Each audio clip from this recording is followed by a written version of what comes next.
Like any other year, 2024 has had its high points and its struggles for the Washington ag community.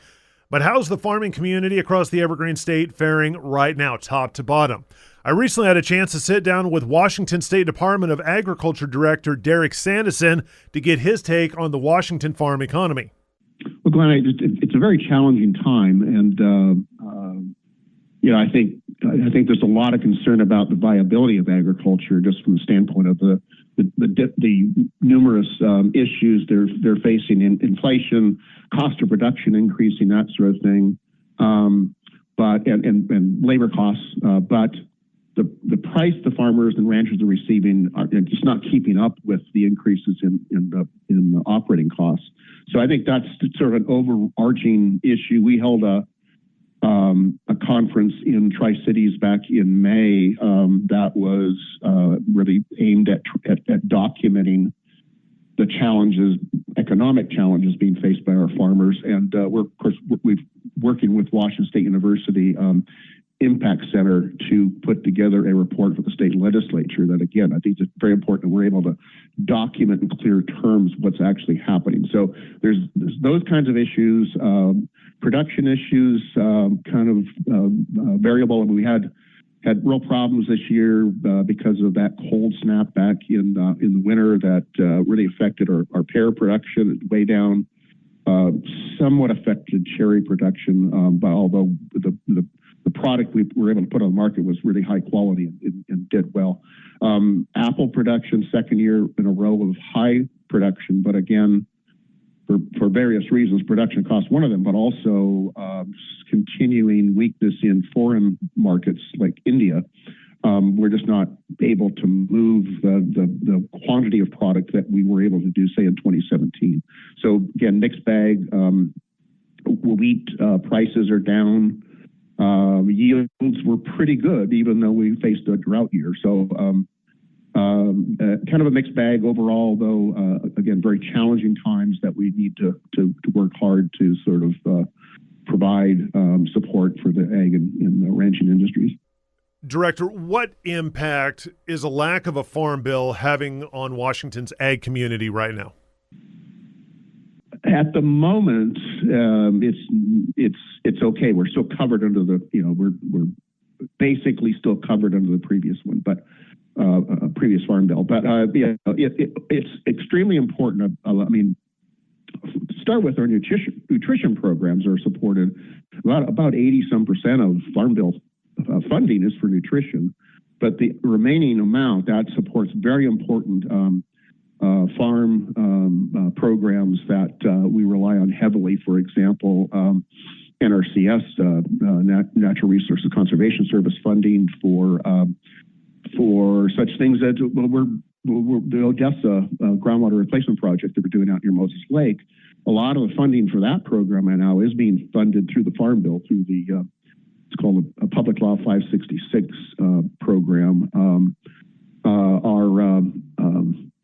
Our research at Washington State University, extraordinarily important role in supporting ag in this state, but WSU receives a lot of research funding, which dries up, but there's no farm bill. And in the trade front, our market access program, foreign market development program, are supported through farm bill funding. Our specialty crop block grants, that's where the funding for those come from. And even down to farmers markets, support for farmers markets. I mean, so it cuts a broad swath through the ag industry in terms of its benefits. And so we're of course nervous since 2023 was the year when it should have been a new farm bill should have been passed. We're now approaching the end of 2024. There's a lot of hope that in the lame duck session right before the end of the year that we'll see a farm bill come through. But it supports many of our farm programs. When looking back on the weather this year, what's been the most common comments that you've heard from the boots on the ground, and what kind of assistance exists either at the state level or at the federal level for those in need?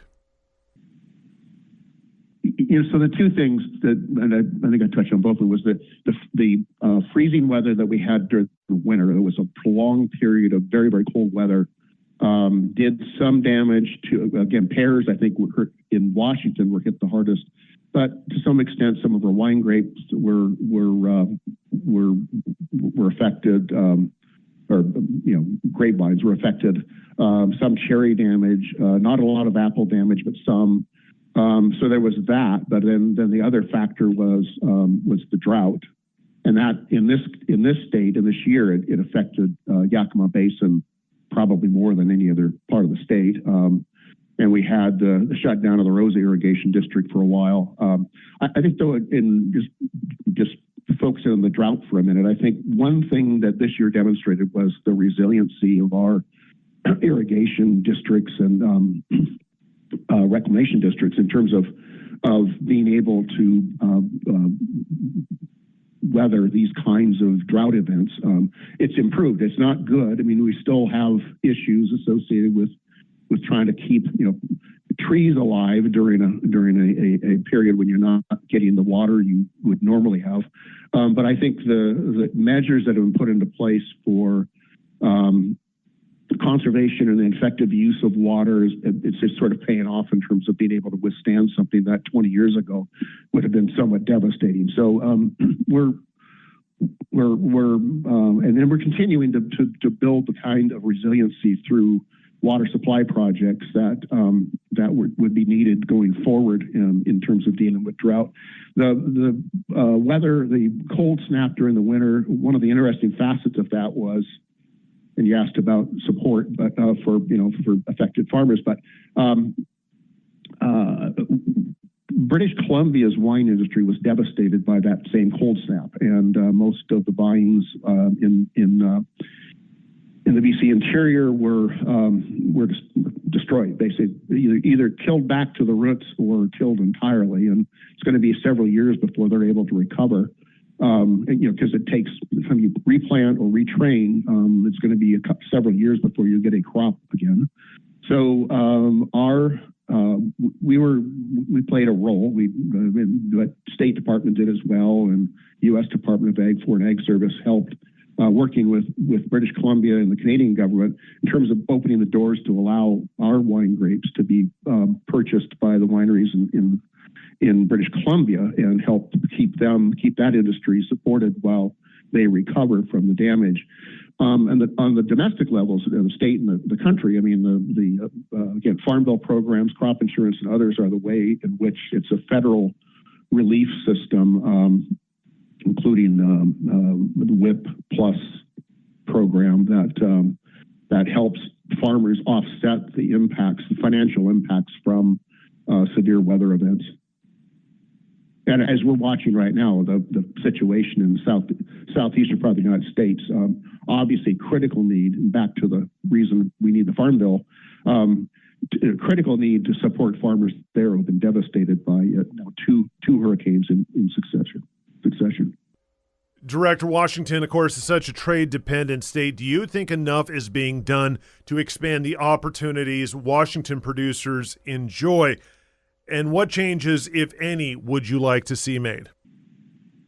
I guess the direct answer to that is no. I don't think enough is being done at the federal level. I think the current administration has taken a rather soft approach to trade, and not really been. We have not seen a free trade agreement signed during this administration. So they're just not pursuing those opportunities. It's really critical for us. And we talked earlier about India. We lost that market because of the retaliatory tariffs several years ago, but we were able to, thanks to our congressional delegation, Star Wars Senator Cantwell in particular, helped get India reopened, get those tariffs removed. So at least we have access to that market. But once you lose a market, the buyers in that market go to somebody else for their product, and so it isn't like they're waiting for you to come back online they've already made other arrangements. So it's not an overnight recovery in terms of getting a market back like India. So we need to look at other opportunities, and given the uncertainties around China, that's another major. It's our third biggest buyer of Washington State ag products. We need to find other places to trade, and we had a state trade mission to Vietnam in April of this year, and hoping to convince them to lower the tariffs, because they're part of the comprehensive progressive Trans-Pacific Partnership, or TPP, agreement. We're not, and so we have a tariff differential, or we have higher tariffs on our product than some of our competitors who are part of that program, and so or that trade agreement. So we need to find ways to lower those tariffs, to get into more markets, to expand into markets where we have a foothold but not a major share. So a lot needs to be done. We're suffering from the lack of engagement with regard to trade agreements. As you look to the 2025 legislative session, what issue or issues will the WSDA be watching closely, or what bills will the department be championing? Yeah, so several things. One, we've got a plant pest problem in the Yakima Valley. That's the Japanese beetle infestation. We need significant funding to combat that. We're aggressively trying to end that or to eliminate that pest. So we need ongoing state funding. It's interesting. The federal government is not supporting our efforts in that regard. USDA doesn't provide funding for Japanese beetle. My understanding is that it's in their mind, it's so well established on the East Coast that they just don't consider it something they need to address anymore. But so it all falls on us. We've been a strong proponent. Another area would have been a strong proponent for farmer and rancher stress and agriculture mental health issues, and so we're looking for additional funds to support programs to help provide, like for example, financial advisors who are available to help farmers deal with economic issues, and we're expanding that too to Spanish-speaking advisors that can help in that regard. We've been committed for some time to promoting the new generation of ag leaders in the state. So you have many programs like 4-H, FFA, the Manners program, that's the minorities in agriculture, natural resources, and related sciences at Washington State University, the Ag Forestry program, and our department developed a program with the Washington State Tree Fruit Association for basically leadership training for people in the workforce already. And so there's many programs. We're looking for some ongoing stable funding to help support those programs. We had one-time funding in the last session, and we're looking for some ongoing funding to help those organizations do their work. I think, one more thing. I think we're also looking for some help for ranchers in terms of meeting the new federal requirements for electronic ID for livestock. So we've got a funding request to help support our ranchers. You were recently named the National Association of State Department of Agriculture's second vice president. First, I want to get your thoughts on that position, and how does this help you advocate or assist for the farming community, whether that's here, the Washington farming community, or national ag in a bigger picture? Yeah, well, I was Secretary Treasurer for that organization last year, so that was my first year on the executive board and my third year on the board of directors in general. But what that means is that in 2 years, I'll be the national president for the National Association of State Departments of Agriculture. The primary benefit for us is that as a single state, we have just one voice. So we may be listened to by our congressional delegation, but that's about it. It's not we don't have cachet and with respect to say a congressional delegation from Florida, for example. But collectively, the 50 states and the 4 territories have a big voice, and we work very hard to stay on top of issues affecting our farmers and ranchers and being able to advocate for their issues and what would promote successful agriculture in the United States and in Washington. A good example is we took a farm bill we talked about. NAS has taken a very strong position in terms of advocating for a unified farm bill, and a farm bill that addresses the many programs that are needed to keep our ag industry, or help keep our ag industry viable. So I think it's really a matter of a bigger voice. Plus, we're able to gain knowledge from our counterparts across the country as we deal with an issue or issues that we're able to learn from them how they perhaps addressed a problem or an issue, and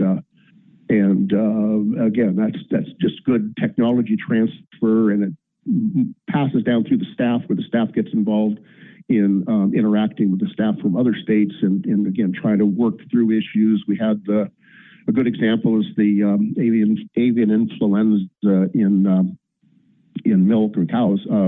That was an emerging issue that we were able to quickly marshal our veterinarian plus veterinarians from other departments of agriculture across the country in terms of being able to respond to that and have an effective voice as we dealt with CDC and the Center for Disease Control, the U.S. Department of Agriculture, and Food and Drug Administration.